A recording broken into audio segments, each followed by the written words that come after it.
বিভিন্ন সূত্রের বরাতে দেশের একটি জাতীয় দৈনিক সংবাদ করেছে, মে জুনে রাজপথ দখলের টার্গেট আওয়ামী লীগের।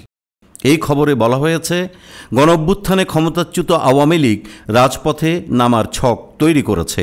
আগামী মে ও জুনকে টার্গেট করে রাজপথ দখলের পরিকল্পনা দলটির। আর এই নির্দেশনা অনুযায়ী সারা দেশে এখন ঝটিকা মিছিল বের করছেন আওয়ামী লীগের নেতাকর্মীরা। তবে দেশ অস্থিতিশীল করার এই কর্মকাণ্ড রুখতে তৎপর আইনশৃঙ্খলা বাহিনীর সদস্যরা। পুলিশ সদর দপ্তর সূত্রে জানা গেছে, গত 3 দিনে সারা দেশে 4,766 জনকে গ্রেপ্তার করা হয়েছে, যার 3 ভাগের 2 ভাগই আওয়ামী লীগের সদস্য। এদিকে আওয়ামী লীগের মিছিল নিয়ন্ত্রণ করতে না পারলে পুলিশের বিরুদ্ধে ব্যবস্থা নেওয়ার নির্দেশ দিয়েছেন স্বরাষ্ট্র উপদেষ্টা লেফটেন্যান্ট জেনারেল অবসরপ্রাপ্ত মোহাম্মদ জাহাঙ্গীর আলম চৌধুরী।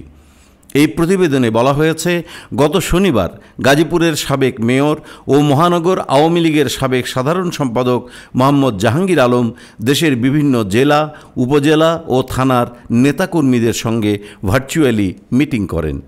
তিনি দলীয় কর্মীদের উদ্দেশ্যে বলেন, আপাতত ফান্ডের সমস্যা, বিদেশ থেকে কেউ টাকা পাঠাতে পারছে না, তাই প্রতি জেলায় ঝটিকা মিছিল দিয়ে শুরু করতে হবে।